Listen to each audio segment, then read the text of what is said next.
앞서 전해드린 것처럼 2019년 이후 4년 5개월 만에 한일중 정상회의가 오늘 열립니다. 네, 관련 내용 두 분과 짚어보겠습니다. 최은미 아산정책연구원 연구위원, YTN 조수연 기자와 함께합니다. 어서 오세요. 안녕하세요. 안녕하세요. 앞서 언급한 것처럼 한일중 정상회의 4년 5개월 만에 재개되는데 어떤 의미가 있는지부터 짚어볼까요? 네, 최근 몇 년 사이에 국제적인 안보 환경이 크게 변화하고 또 더욱 엄중해진 상황에서 한일중 정상회의가 4년여 만에 개최된다는 의미가 있습니다. 미중 갈등 심화, 또 한미일 안보 협력 강화, 그리고 북러 군사 협력 등으로 각국의 이해관계가 굉장히 복잡하게 얽혀 있는 이런 상황에서 한일중 세 나라 정상이 만나 삼국의 협력을 도모하고 또 공동선언을 발표한다는 데 상징성이 매우 크다, 이렇게 볼 수가 있습니다. 네. 대통령실은 이번 정상회의가 한일중 세 나라 협력의 체제를 완전히 복원하고 또 정상화하는 분기점이 될 것이라고 강조했습니다.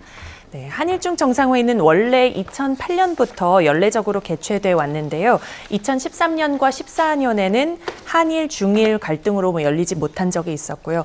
그다음에는 계속 정상적으로 열리다가 또 2019년 12월 중국 청두에서 열린 8차 회의 끝으로 중단이 됐습니다. 이때는 코로나19의 영향이 가장 컸고요. 그다음에 한일 관계 악화 영향도 있었고 한중, 중일 관계도 좀 소원한 그런 편이었습니다. 하지만 지난해 우리 정부의 강제징용 문제 해법 발표를 계기로 해서 한일 관계가 정상화되고 또 한중 간의 고위급 소통도 최근에 우리 외교장관의 방중도 있었고 이렇게 고위급 소통의 모멘텀을 확보하게 되면서 마침내 제9차 한일중 정상회의도 성사되게 됐습니다. 네. 조수연 기자가 그동안 왜 안 열렸는지 그리고 이번에 어떻게 열리게 된 건지 자세하게 짚어줬는데 그동안 중국 측에서는 이 회의 개최에 협조적이지 않았다 이런 분석들이 나왔었거든요. 그런데 이번에 참석을 하겠다 이렇게 마음을 바꾼 계기는 뭔가요? 그런데 사실 이번에도 한일중 정상회의가 개최가 된다라고 공식적으로 발표가 나온 거는 상당히 늦었던 걸로 알고 있거든요. 예. 그런 걸 보면 이제 중국 측에서 물론 이렇게 이번에 한국으로 오지만 그 부분에 대해서 아주 적극적으로 했다라고 보기는 조금 어려울 것 같고요. 그럼에도 불구하고 한일중 정상회의 개최에 대한 어떤 필요성이라든지 중요성에 대해서 공감을 하고 있고 그래서 이번 이제 시기에 맞춰서 온 것이라고 좀 생각을 합니다. 예, 이제 어제는 연쇄 양자회담이 이어졌었고 오늘 이제 세 정상이 한 자리에 모이게 되는데 오늘 일정이 좀 있다면 어떻게 좀 될까요? 네, 오늘 일정 매우 촘촘하게 진행됐는데요. 네. 우선 포토타임 간략하게 가진 뒤에 예. 삼국 정상이 정상회의에 본격적으로 돌입을 하게 됩니다. 그리고 이후에는 공동 기자회견이 예정이 돼 있는데요. 이 자리에서 회의 논의 결과를 담은 공동 선언을 발표할 것으로 보입니다. 예. 회의가 예정대로 진행된다면 한 1시간 반 정도 진행이 될 것으로 보이고 물론 조금 더 길어질 가능성도 배제할 예. 수는 없습니다. 그리고 정상회의와 공동 기자회견 이후에는 세 정상이 세 나라의 비즈니스 서밋에 함께 참석을 합니다.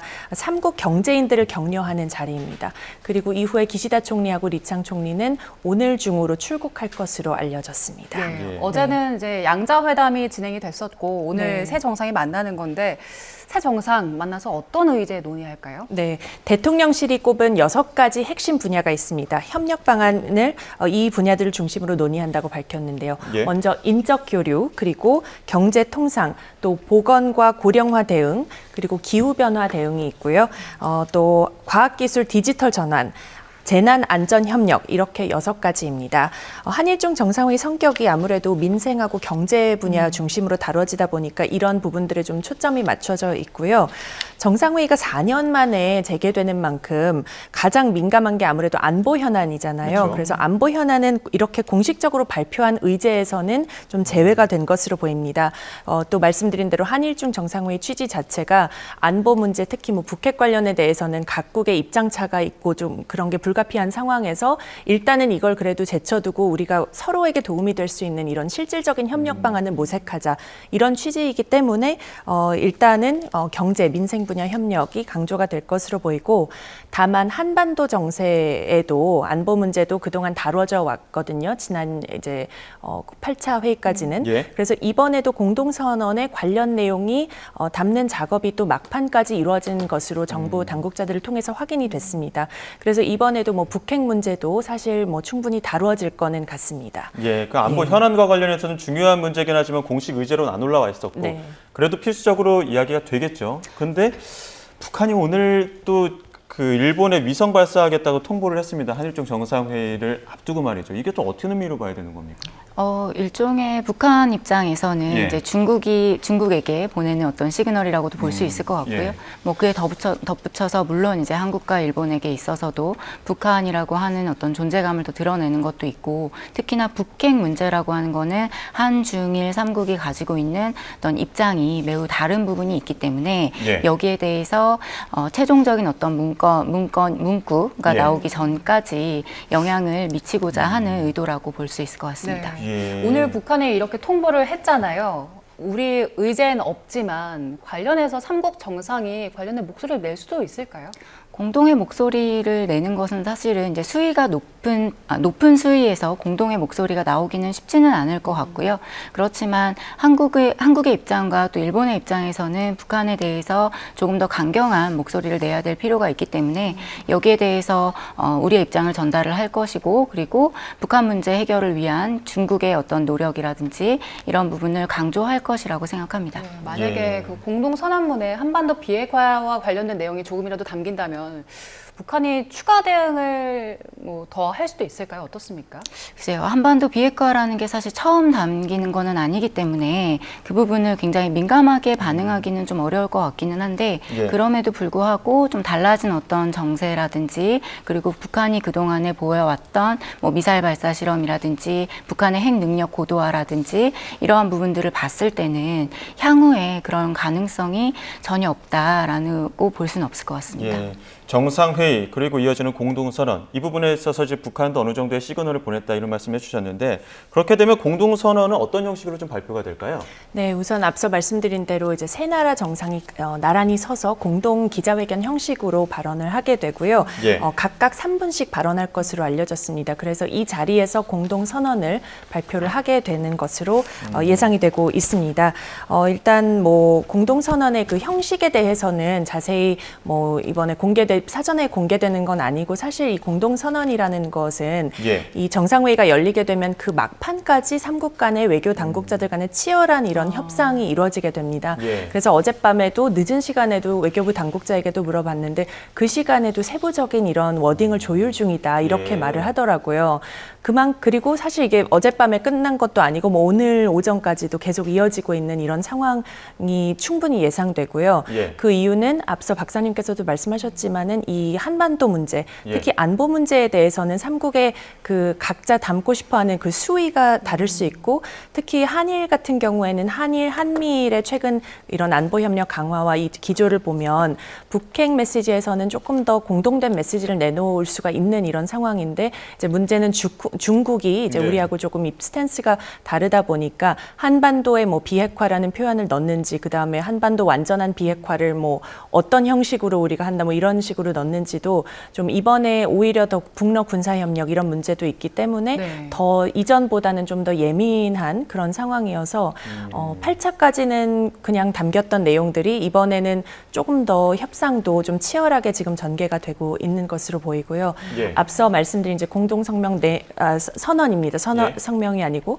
근데 선언의 내용은 우선은 그래서 뭐 경제를 비롯한 그 6대 중점 분야를 중심으로 협력을 심화해 나간다 이런 내용과, 그다음에 이제 안보 분야 이렇게 좀 크게 나눠질 것으로 보입니다. 네. 예. 그 공동선언 내용이 네. 발표 직전까지 치열하게 조율된다고 네, 하셨는데, 맞습니다. 그런데 요미우리 신문 보도 보면요, 네. 한반도의 완전한 비핵화가 공통의 목표라는 내용의 초안이 마련됐다 이런 네. 보도가 있었거든요. 이건 네. 어떻게 된 겁니까? 네, 그러니까 이제 이게 협상은 계속 진행 중이고 사실 막판까지 확정된 거는 예. 없습니다. 그게 이제 협상의 특성인데, 그렇지만 이제 이런 내용들이 논의되고 있는 상황에서 조금 흘러나오는 이런 부분들이 있는 거고, 그렇다고 해서 뭐 요미우리 신문에 나온 내용이 확정됐다 이렇게 볼 수는 어렵고요. 막판까지 정말 변동이 될 수 있는 그런 내용들이고, 다만 이제 참고는 해볼 수가 있죠. 그래서 요미우리 신문 내용을 보면은 한반도의 완전한 비핵화는 일단 삼국의 공통 목표다. 이 내용 내용이 담겼고 이게 초안 내용이라고 하던데요. 네. 한반도와 동북아시아 평화와 안전 유지는 세 나라 공통이익이자 책임이라는 문구, 그리고 한반도 비핵화 실현을 위해 대화와 외교, 유엔 안보리 결의 이행이 중요하다는 점도 강조가 됐다고 합니다. 그래서 비교를 해보면은 지난 8차 정상회의 당시에도 공동 선언이 발표가 됐는데 그 당시에도 비슷하게 한반도의 완전한 비핵화를 위해 노력한다, 이 내용이 담겼고요. 한반도와 동북아에서의 평화 안정 유지가 공동의 이해와 책임이라는 점을 재확인한다. 그리고 유엔 안보리 결의에 따라 대화와 당사국들의 우려 해소를 통해 이를 달성할 수 있다. 그러니까 되게 비슷한데 또 한 가지 특징을 보면 이제 북한이라는 주체 없이 어쨌든 당사국들이 이렇게 노력해야 된다. 뭐 이런 내용으로 8차에도 담겼고 요미우리 신문 보도도 보면 이번에도 그 정도가 될 거다라고 해서 이제 한 가지 시나리오로는 그 정도 메시지를 예상해 볼 수 있고, 또 박사님 말씀하신 대로 그런데 이번에는 좀 공동의 그런 메시지를 조율하는 게 더 어려운 상황이고 좀 높은 수위에서 나오기는 좀 어려울 수 있다, 이런 관측도 나오고 있는데 그중 이제 큰 이유가 뭐 한미일의 안보 협력 강화 구도가 있고 그 상황에서 북러가 밀착을 하고 있고 또 중국은 그 사이에서 좀 애매한 입장인 상황이고 거기에다 미중 갈등도 심화한 최근에 이런 신냉전 구도 속에서 과연 이제 어느 정도 좀 높은 그런 수위가 나올 수 있을까 좀 의문을 제기하는 그런 시각도 있어서 그럴 경우에는 지금 상황에서 중국이 북핵 문제에 대해서 적극적으로 나오기 어려울 수 있다, 이런 시각도 있기 때문에 그런 점을 감안하면은 뭐 조금 더 낮은 수위의 메시지가 나올 수도 있다, 이런 가능성도 있다고 볼 수 있겠습니다. 지금 외신들이 주목하는 부분, 그리고 공동선언의 핵심이라고 하는 부분이 이제 바로 완전한 비핵화 혹은 한반도 비핵화에 대해서 어느 정도 수위로 좀 조절이 될 것이냐, 이 부분일 텐데 왜 이게 중요하다고 보시는 겁니까?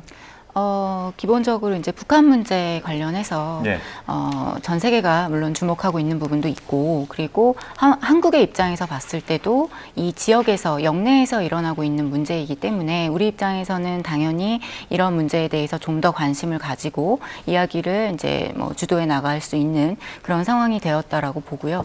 그런데 한반도 비핵화라는 것과 또 이제 북한 비핵화라는 거는 조금 내용이 차이가 있다라는 부분들이 있고, 근데 지금 아마 북한 비핵화라는 표현은 중국 입장에서는 받아들이기가 굉장히 어려울 것 같고요. 그렇게 된다라고 봤을 때 궁극적으로는 한반도의 평화와 안정이라는 차원에서 우리가 이제 지향해 나가야 되는 부분이라고 할 때 이 부분을, 그러니까 한반도의 완전한 비핵화라고 하는 부분에 조금 더 관심을 갖고 이야기를 하고 있는 것이라고 여겨집니다. 북한 비핵화에 대해서 중국이 받아들이긴 힘들 거라고 말씀하셨는데, 그러니까 한반도 비핵화, 북한 비핵화가 분명히 다른 거잖아요. 그럼 한반도 비핵화에 대해서 중국은 어떤 입장을 낼까요? 한반도 비핵화라고 하는 거에 대해서는 기본적으로, 근데 한반도라고 할 때는 이제 북한까지 포함이 되는 거기 때문에, 그리고 그 앞서 요미우리 신문에서 나왔던 것도 한반도 비핵화를 공동의 목표로라고 하는 것이었기 때문에 이건 조금 더 큰 의미인 거죠. 그러면 사실 이제 기시다 총리 입장에서도 일본도 물론 핵을 가지고 있지는 않지만 기시다 총리의 그 정치인으로서의 어떤 모토라고 해야 되나요? 이게 핵 없는 세상이기 때문에 이 부분은 충분히 공감할 수 있는 부분이고, 그리고 이제 한국 입장에서도 이제 그렇게 같이 동의할 수 있는 부분인데, 중국의 입장에서 봤을 때는 일단 중국이 가지고 있는 핵이라고 하는 부분을 생각하지 않을 수 없고, 그런데 북한이 가지고 있는 핵은 사실은 이제 인정이 된 핵 보유라고 볼 수는 없으니까요. 거기에 대해서 중국의 입장은 사실은 조금 난처할 수는 있죠. 그래서 완전한 비핵화라고 하기에는 중국과 북한이 직접적으로 어떤 그 안보 협력 관련해서 논의가 진행되고 있고 또 같이 협력하고 있는 상황에서 완전한 비핵화라고 하는 거는 사실 북한을 좀 자극할 수 있는 여지가 있기 때문에 다소 난처한 부분들이 있을 것이라고 생각합니다. 그 이제 안보와 관련해서는 이제 중국이 어떤 입장을 밝힐지가 가장 좀 주목되는 부분이긴 한데, 특히나 이제 공동선언문의 북러 군사 협력과 관련해서는 어제 그 한중 그 회담 때는 그런 이야기가 조금 나온 것 같긴 하더라고요. 근데 공동선언문에 어떤 내용이 담길지 이 부분이 좀 핵심이지 않겠습니까? 네, 말씀하신 대로 윤 대통령이 어제 한중 정상회담에서 북한 관련 문제에서 이제 북한 관련해 가지고 중국의 역할을 당부를 했고, 또 대통령실 고위 관계자도 충분히 논의하지 못했기 때문에 오늘 좀 대화를 좀 안보 현안에 대해서는 이어가겠다, 이렇게 밝힌 상황이거든요. 북러 군사 협력이 아마 이제 가장 좀 조율이 어려운 부분이지 않을까 싶습니다. 만약에 만약에 이 내용을 공동선언에 담으려고 한다면 예. 왜냐하면 그동안 한미나 한일 양자 협의, 그다음에 한미일의 3자 협의를 보면 모든 결과에 최근에 유엔 안보리 결의를 명백히 위반한 북러 군사 협력에 대해서 깊은 우려를 표명하고 예. 또 이 북러의 러시아죠. 러시아의 그 상임이사국으로서의 그런 책임 있는 역할을 촉구하고 이런 내용들이 어찌 보면 당연하게 담겨왔고 국제 규범이나 이런 질서로 봤을 때는 당연하게 문제를 제기할 수 있는 부분인데 그런 측면에서 한일중도 당연히 이 문제를 논의하고 어느 정도 공감을 하겠지만 이게 새 정상이 논의를 하고 또 한일중 차원에서 공동 메시지를 내는 거는 또 다른 문제이잖아요. 그거는 좀 더 외교적으로 좀 목소리를 외교적 좀 파장이 좀 더 있을 수 있는 이런 부분이고 그래서 이제 논의를 한다고 해도 만약에 이제 중국 같은 경우에는 그런 북러 군사협력 뭐 이런 거에 대해서 직접적인 워딩이 들어가면 좀 부담스러워할 것 같고요. 예. 그래서 뭐 좀 당사국들의 관련국들의 이런 뭐 한반도 평화와 안정 유지를 위한 노력과 뭐 그다음에 책임 있는 역할 당부하는 이 정도 대신에 북한과 러시아를 뭐 명시하지는 않는 방법으로 뭐 이 정도로 담길 수 있지 않을까. 유엔 안보리 결의 의무를 뭐 지켜야 한다. 이런 내용도 담길 수도 있는데 앞서 8차례 공동선언에서는 한두 번 빼고는 북한 문제가 계속 기술이 되어 왔기 때문에 북핵 문제에 대해서는 어느 정도 이제 내용은 포함이 될 것으로 보이나 북러 군사협력 심화가 지금 굉장히 큰 이슈인 상황에서 얼마나 구체적으로 기술할 수 있을지는 좀 지켜봐야 할 것 같습니다. 네, 저희가 지금 민감한 안보 현안들에 대한 이야기도 나눴는데 일단 지금은 먼저 만나서 민생 그리고 경제 현안이 더 중심적인 거잖아요. 이렇게 만나서 삼국이 앞으로 정례적으로 만날 수 있을까 여기에 대한 관심이 쏠리고 있는데 윤석열 대통령도 이제 꾸준히 소통을 하자 어제 강조하기도 했습니다. 이번 만남 계기로 삼국 정상이 정기적으로 매년 만날 수 있을까요? 그렇게 하기 위해서 이제 노력을 많이 할 거라고 생각이 들고요. 원래 한일중 정상회의 자체가 정례적으로 개최하도록 되어 있는데 앞서 기자님께서도 굉장히 자세하게 설명을 해주셨지만 2008년도에 처음으로 개최를 하고 사실 5회 동안은 매년 개최를 했었거든요. 예. 그러다가 5회부터 6회로 넘어갈 때 3년이 걸렸고 그리고 그 다음으로 7회차 넘어갈 때 다시 3년 정도가 걸렸고 그 다음에는 개최가 됐지만 2019년에 이제 8차가 개최되고 2024년까지 오는데 4년 5개월 정도 이제 걸린 거죠. 그러면 정례하기로 약속을 했음에도 불구하고 실제로 이제 실천을 하기가 어려웠다라는 건데 여기에는 이제 여러 가지 좀 변수가 있기는 합니다. 앞서 코로나 얘기도 해주셨지만 가장 큰 건 이제 양자 관계가 불안정할 때는 한일중뿐만이 아니라 뭐 사실 다른 관계도 마찬가지죠. 3자 협력의 가장 이제 취약한 부분이라고 생각을 할 수 있는데요. 네. 그러한 그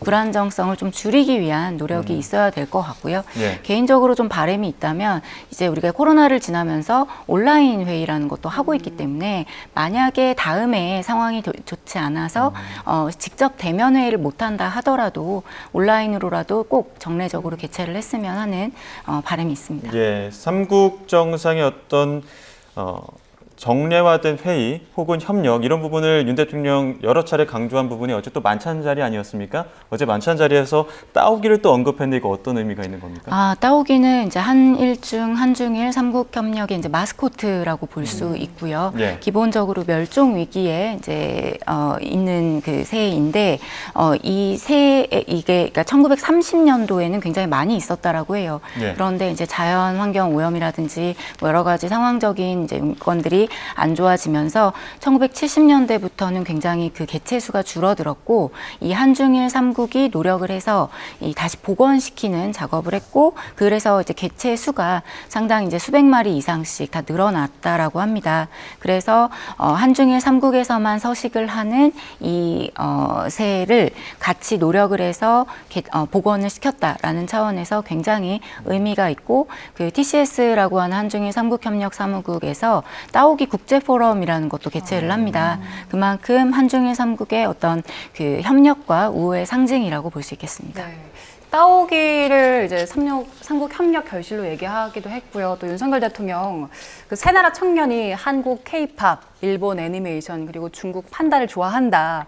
이미 활발히 교류를 하고 있고 미래지향적인 협력 계속해서 해나갈 수 있을 것이다. 이런 얘기를 하기도 했었는데 삼국 협력을 강력하게 원하는 바람들을 한 발언일까요? 어떻습니까? 네, 물론입니다. 그리고 사실은 이 부분에 대해서는 네. 이제 최근에 뭐 한중 관계 이런 뭐 소통의 그런 고위급 소통의 모멘텀도 있었고 그런 부분들을 봤을 때 한중 양자 관계의 그런 뭐 협력과 여러 가지 그런 분위기의 그런을 좋게 좀 더 이런 좋은 분위기의 흐름을 이어가게끔 그런 부분도 좀 염두에 둔 것으로 보이고 당연히 이제 청년 교류라든지 이런 소프트한 부분을 통해서 더욱 국민 간의 그런 정서도 좀 더 이렇게 좋은 쪽으로 바뀔 수가 있고 전환이 될 수 있다는 점에서 한일중의 그런 협력도 어쨌든 좀 이런 너무너무 딱딱한 이런 부분들을 중심으로 가다 보면 좀 어려울 수가 있으니까 이렇게 소프트한 부분으로 좀 추진해 나가겠다 이런 의지가 담긴 것으로 보입니다. 예, 조수영 기자 말씀하신 것처럼 지금 조금 부드러운 주제들을 많이 이제 삼국 협력을 강조한 부분이 어제 이제 만찬 자리였었는데 따오기도 있었고요. 뭐 K-팝이나 애니메이션 얘기도 있었고 또 삼국의 어떤 도예가들의 도예 작품들도 있었고요. 또 민요를 부르는 합창단도 있었는데 만찬 자리 어떻게 보셨습니까? 예, 저는 이제 예. 그런 부분들이 굉장히 삼국 간에 필요하다라고 보고요. 물론 예. 한일중, 한중일 삼국이 뭐 군사 안보라든지 정치적인 부분이라든지 어려운 부분은 있지만 삼국만이 가지고 있는 이제 뭐랄까 이제 중요성, 특징 이런 게 있기 때문에 좀 더 우리가 가깝게 지내고 활발한 교류를 통해서 서로에게 이제 우호적인 감정을 형성을 하는 게 굉장히 중요하다라고 봅니다. 예. 그런 차원에서 이제 말씀해 주셨던 여러 사례들을 통해서 음식이라든지 혹은 뭐 동요 사실 한중일 삼국의 동화가 또 비슷한 게 굉장히 예. 많거든요. 그런 부분들을 공유를 하면서 우리가 앞으로 함께 같이 간다 혹은 우리가 굉장히 가까운 나라다라는 것을 서로 인식하게 하는 것은 굉장히 중요하다고 생각합니다. 네, 예. 이렇게 정상회담 있을 때마다 정상들이 어떤 식사를 하느냐 이 부분도 관심이 많잖아요. 네. 어제 만찬 자리 분위기는 일단 좋았다라고 전해지는데 만찬 자리에서 어떤 음식들 나왔습니까? 네, 이번에 사실 제가 만찬 음식 부분에 대해서는 확인을 하지 못하고 들어와서요. 이번에 만찬 음식에 대해서 메뉴에 대해서는 좀 구체적으로 말씀드리기는 어려울 것 같은데 어쨌든 박사님 네, 뭐 두부 뭐 이런 네, 것들이 네. 나왔다고 하더라고요. 네, 한식이 만두나 아무래도 장류. 주로, 뭐 이런 것들이 네. 이제 아무래도 삼국에서 공통으로 갖고 있는 음식 재료다 보니까 그런 부분에서 이제 공통으로 협력을 강조한 부분이 네. 뭐 도예도 있고요, 뭐 음악이나 문화 그렇습니다. 혹은 음식까지 좀 이어진 것 같습니다. 지금 어제 또 윤 대통령 한중 또 한일 연쇄회담도 있지 않았습니까? 이 회담 자리에서 좀 어떤 이야기들이 오갔습니까? 네, 우선 한중 협력에 대해서 좀 한중 회담에 대해서 말씀드리면은 이번에 한일중 정상회의의 예. 성과 중에 하나가 어떻게 보면 이를 계기로 열린 한중 회담이지 않을까 싶습니다. 왜냐하면 예. 한일 회담의 경우에는 뭐 지난해에만 7차례 정상회담이 있을 정도로 예. 양국 간의 그 고위급 소통이 굉장히 활발하게 이어져 왔고 반면에 한중 같은 경우에는 최근에 우리 조태열 외교장관의 첫 방중을 계기로 해서 이제 막 좀 그런 흐름이 이어지고 있는 분위기여서 그 연장선상에서 이번에 이제 리창 총리와 또 윤석열 대통령이 한국에서 만나게 된 것이죠. 예. 성과들을 보면은 일단 양국의 외교와 국방 고위 관료가 만나는 한중 외교안보 대화를 새로 만들고 예. 6월 중순에 첫 회의를 개최하기로 했습니다. 이게 그러니까 외교부하고 국방부 당국 간의 2+2 대화 협의체라고 볼 수가 있습니다. 예. 그리고 또 그동안의 한중 간의 외교 차관 전략 대화도 좀 뜸했는데 이것도 재개하기로 해서 앞으로 외교 안보 분야의 소통을 강화하기로 뜻을 모았습니다. 예. 또 경제 협력 관련해서는 문화나 법률을 비롯해 서비스 분야까지 교류 확대를 논의하는 한중 FTA 2단계 협상의 동력을 다시 살리고요.